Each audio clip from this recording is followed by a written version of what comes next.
नमस्कार, मैं हूं आपके साथ अंजना शर्मा और आप देख रहे हैं देवी पूजक टाइम्स। आइए एक नजर डालते हैं इस वक्त की खास खबर पर। हेमंत सोरेन की अब रोहित की बारी, क्या शरद पवार परिवार से होगी पहली गिरफ्तारी? झारखंड के मुख्यमंत्री हेमंत सोरेन की गिरफ्तारी के बाद अब कई और नेताओं की गिरफ्तारी पर संकट के बादल मंडराने लगे हैं।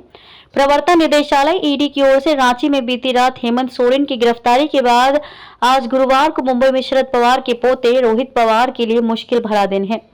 ईडी ने आज दूसरी बार एनसीपी विधायक रोहित पवार को पूछताछ के लिए बुलाया है। तो क्या शरद पवार परिवार में अब पहली गिरफ्तारी तय है?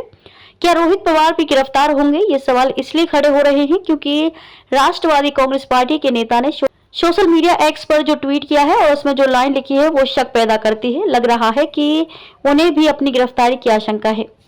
ईडी ऑफिस के बाहर धीरे धीरे बड़ी संख्या में एनसीपी के कार्यकर्ता जमा होना शुरू हो गए हैं। पार्टी की ओर से बड़े स्तर पर रोहित पवार के समर्थन और जांच एजेंसी के विरोध में प्रदर्शन करने की तैयारी की जा रही है। हर ओर एनसीपी नेताओं के बैनर भी लगाए गए हैं। ईडी दफ्तर के बाहर पुलिस सुरक्षा बढ़ा दी गई है। क्या है मामला? ED Maharashtra state cooperative bank घोटाला मामले में रोहित पवार से फिर से पूछताछ करना चाहती है। कथित तौर पर यह घोटाला करीब 25,000 करोड़ रुपए का है। इसी के अंतर्गत रोहित पवार की कंपनी बारामती एग्रो और उससे जुड़े ट्रांजैक्शन भी शामिल हैं। बीते दिनों ईडी ने रोहित पवार की कंपनी बारामती एग्रो के कई ठिकाने पर छापेमारी की थी। पुणे, अमरावती और औरंगाबाद समेत 6 जगहों पर छापेमारी की गई थी। मुंबई पुलिस की ईओडब्ल्यू विंग ने साल 2019 में केस दर्ज किया था। दरअसल पिछले साल मुंबई हाई कोर्ट में 22 अगस्त को राज्य के सरकारी सेक्टर के शुगर फैक्ट्रीज को जिस तरह से कम दामों में बेचा गया, उस पर कई सवाल खड़े हुए थे। रोहित पवार की कंपनी बारामती एग्रो ने जिस तरह एक सरकारी शुगर फैक्ट्री जिसका नाम कन्नड़ सहकारी शुगर कारखाना है, उसे महज 50 करोड़ में ही खरीद लिया था। इसलिए नीलामी प्रक्रिया में घोटाले के आरोप लगे थे। 11 घंटे हुई थी पूछताछ।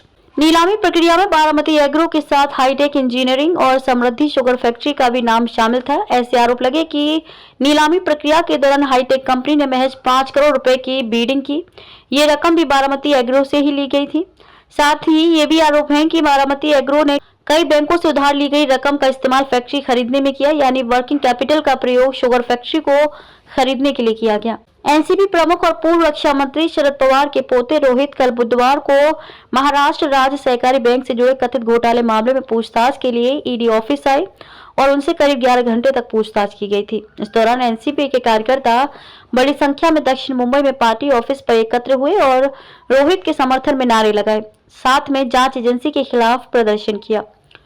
भतीजे रोहित पवार से ईडी की पूछताछ को लेकर उप मुख्यमंत्री अजित पवार ने कहा कि पूछताछ के लोगों को तलब करना जांच एजेंसियों का काम है और सच सच जवाब देना लोगों का कर्तव्य है। भ्रष्टाचार रोधी ब्यूरो ने मुझसे भी 5 घंटे तक पूछताछ की थी, लेकिन तब मैंने भीड़ जुटाकर दुष्प्रचार नहीं किया था। खबरों में अब तक के लिए बस इतना ही। फिर होगी आपसे मुलाकात कुछ ऐसी ही खास खबरों के साथ। तब तक के लिए नमस्कार और देखते रहिए देवी पूजक टाइम्स।